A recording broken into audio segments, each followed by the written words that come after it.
Well, good evening. Thanks so much for joining us here on KREM 2 News 10 at 10, where we give you more news in less time. I'm Jen York, filling in tonight for Mark Hanrahan. Let's get started.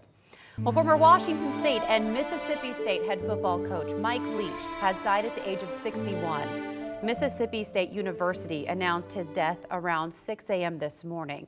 He died following complications from a heart condition. Tonight, sports director Travis Green joins us to talk about the legacy Coach Leach left on the community and the sports world. Hey Jen, simply put, Mike Leach was one of a kind, an individual that was fearlessly himself, something he did in his coaching career, and what a career it was. Acclaimed as the architect of the innovative and record-setting air raid offense alongside Hal Mumme, Leach was a three-time National Coach of the Year and three-time Power 5 Conference Coach of the Year. He won a pair of Power 5 Conference titles and led his teams to 19 bowl games during his 21-year head coaching career. A high school football player who spent 5 years competing in rugby at BYU, Leach earned a master's degree from the U.S. Sports Academy and his Juris Doctor from Pepperdine University before taking over the offensive line responsibilities at Cal Poly in 1987. Leach earned his first head coaching job at Texas Tech in 2000, proving his record-setting air raid offense worked in his decade-long career with the Red Raiders, in which he compiled an 84-43 record with 10 straight bowl appearances while becoming the winningest coach in program history. He then took his air raid to Pullman in 2012 and turned the Cougars program around. In 7 years, Leach guided WSU to 5 bowl game appearances, including each of the last 4 seasons, a program first. During the record-setting 2018 season, Leach led the Cougs to an 11-2 record, where the Cougs were ranked at number 8 for 4 straight weeks.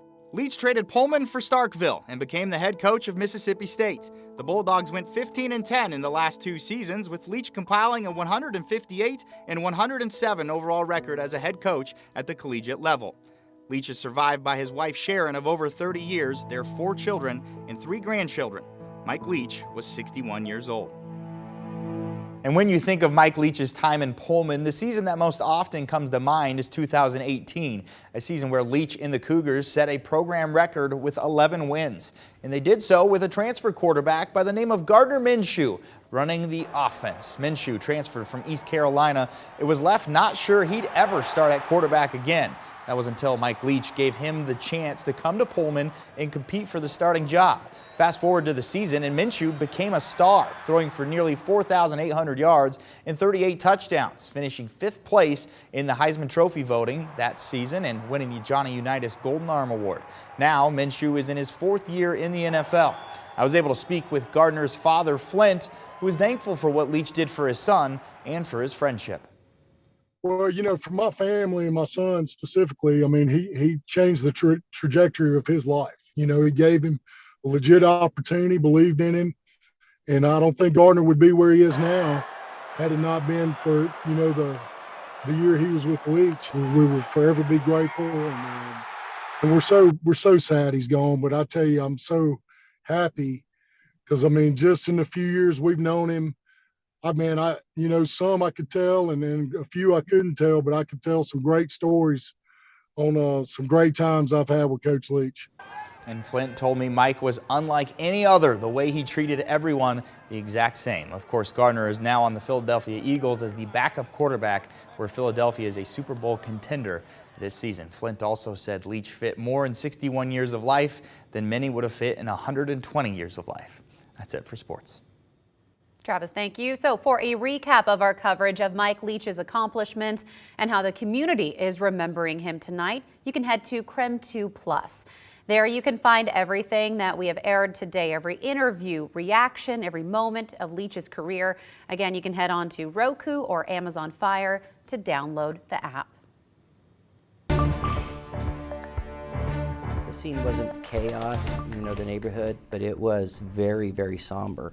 There were friends trying to find out who exactly was inside the house, some family members that arrived on scene. It was incredibly hard for the community.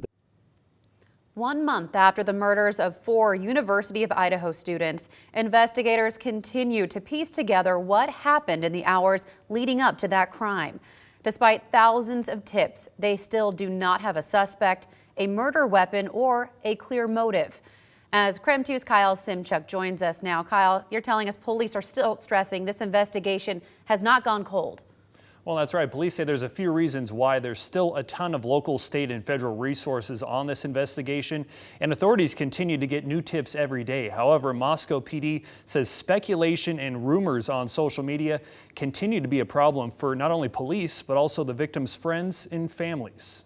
And the general public doesn't have any idea the scope of this investigation. 1 month after 4 University of Idaho students were found stabbed to death inside this home, the Moscow Police Department is reflecting on the investigation and the next steps in the case. Well, this investigation is not cold. We get tips every day that are viable. However, Captain Roger Lanier says some of those tips have been geared toward online rumors and not the facts released by investigators. That has been by far the most frustrating part of this.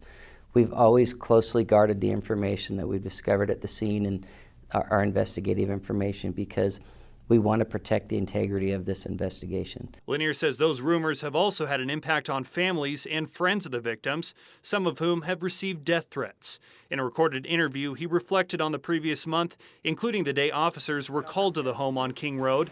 It didn't take long for students, even family members, to gather as they waited for answers. There was a lot of crying. There were friends trying to find out who exactly was inside the house. Some family members that arrived on scene. It was incredibly hard for the community, but it was also really, really hard on our officers, some of whom were very young, and that was the first real major crime scene that they had encountered. Lanier says it quickly became apparent they would need additional outside resources on the case, including Idaho State Police and the FBI. Right now, nearly 70 investigators are still working the case. Lanier described what they'll be doing going forward. Eliminate the information that we know is not going to be relevant to the investigation and take all the new information and eventually, and we see this coming, eventually we're going to narrow in on exactly what happened and who did it. Now, we want to again share with you the tip line. If you have any information, contact the Moscow Police tip line at 208-883-7180. You can also send an email to the address you see there on your screen. And Moscow Police, they're still asking for information regarding a 2011 or 13 white Hyundai Elantra. They believe the person or people inside that vehicle may have critical information about the murders, but Jen, they do not have a license plate for the car. Kyle, thank you so much for bringing us up to speed on that story. Of course, for the latest on that, you can always visit KREM.com. Here at 10:09 today, we do begin a big cool down. We're talking about the potential to see single digits in the next few days. Let's head straight to Chief Meteorologist Jeremy Legoo. Jeremy, you're in trouble with me, mister. I know. I'm not excited about these single digits. Nobody is. And Jen, here's a little bit of solace I can offer.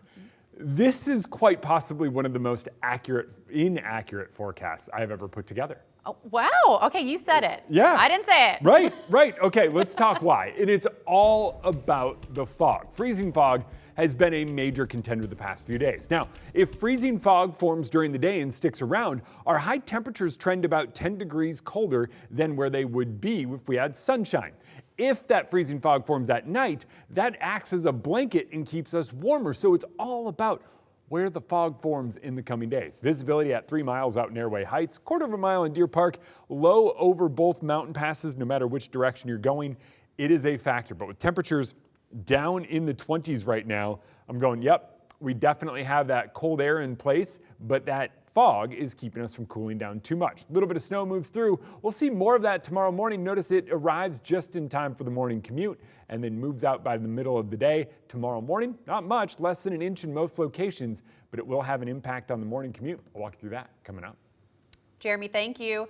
Well, new tonight out of Oregon, Governor Kate Brown announced she will commute all death sentences to life in prison before she leaves office. The new order will go into effect tomorrow. It will apply to all 17 people currently on Oregon's death row.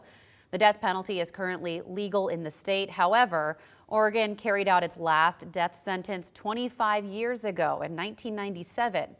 Brown has been vocal about her disagreement with the death penalty since taking office. A couple of things. Number one, it is immoral Justice is not served by the state taking a life. Secondly, its impact is inequitable, depending upon where you live in the state and in this country. And third, it doesn't make sense. It doesn't prevent violent crime, and it costs taxpayers thousands, millions of dollars. Also new tonight, the Spokane County Board of Commissioners have voted to add a measure to the 2023 general election ballot to make criminal justice improvements, specifically to raise funding for the construction of a new community correction center. Commissioners proposed the resolution to address overcrowding and to offer a new treatment model. The model is called the therapeutic model. It's designed to individualize treatment to improve the outcome for inmates. Of course, this is a developing story. For more details, you can visit us online at KREM.com. Now to Night Beat with a quick look at the day's top stories. Starting today through Friday, masks are required at Wilson Elementary School in Spokane for students, staff, and visitors. Yesterday, 30% of students were out sick with flu-like symptoms. Parents say it's good the school is taking extra precautions. A Puyallup couple is facing charges tonight in connection to the January 6th attack on the U.S. Capitol. Court documents show they were identified through photos and video from the insurrection. If convicted, their crimes are punishable by up to 1 year in prison and a maximum fine of $100,000. A new initiative could give voters a chance to reverse a controversial police pursuit law in Washington state. It would allow for police chases when officers have reasonable suspicion a crime has occurred for crimes like burglary and car theft. Right now, the law states it can only happen for DUIs, sexual or violent crimes, or only when an officer has evidence a crime has been committed. That was your Night Beat. To learn more about any of those stories, just text the word NIGHT to 509-448-2000 and we'll send them right to your phone. And that was KREM 2 News 10 at 10, where you get more news in less time. But don't go to bed just yet. We still have more to come, including this. One of the city's newest shelters is expanding its capacity as the cold weather settles in. Plus, could Washington drivers soon be paying for every mile they drive? We'll break down the possibility of new legislature coming up in just 90 seconds.